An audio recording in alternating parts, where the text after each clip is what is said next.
La Llosa de Ranes ha posat en marxa el primer concurs nacional de joves intèrprets dirigit a estudiants de fins a 16 anys en les especialitats de vent fusta i vent metall, que comprenen instruments com la flauta, l'oboè, el clarinet, el fagot, el saxo, la trompa, la trompeta, el trombó, el bombardí i la tuba. L'Ajuntament, la Societat Musical i l'empresa S'Enganxa són els encarregats d'este concurs, que suma 1.800 euros en premis, a més de nombrosos complements per als instruments dels participants. L'objectiu, en qualsevol cas, és fomentar i intercanviar experiències entre els participants, a més de promocionar la localitat.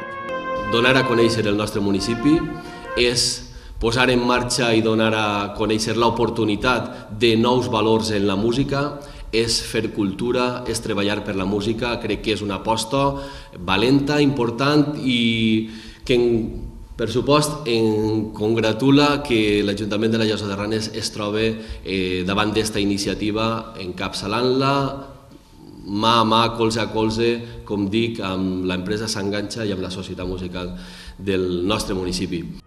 En la web concursodemusica.com podem trobar les bases, els temes obligatoris a interpretar, els premis, les dades de celebració del concurs i molta més informació d'interès. A partir del diumenge i fins al 30 de juny es podran fer les inscripcions al preu de 30 euros a través de la web. El certamen tindrà lloc els caps de setmana del 4 i 11 de juliol.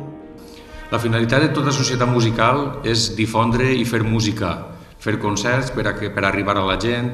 També en l'escola, a nivell educatiu, fer arribar a la música als més menuts, educar-los poquet a poquet perquè siguin el dia de demà músics i sobretot millors persones.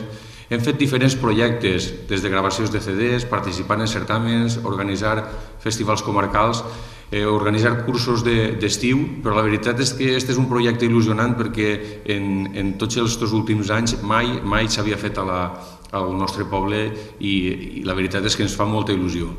Pel que fa a la selecció dels participants, tots interpretaran una obra obligada sense pianista i els que passen a la final interpretaran un tema de no més de 15 minuts amb l'acompanyament d'un pianista. Cal destacar que algunes de les obres obligades són inèdites i es presentaran per primera vegada en este certamen.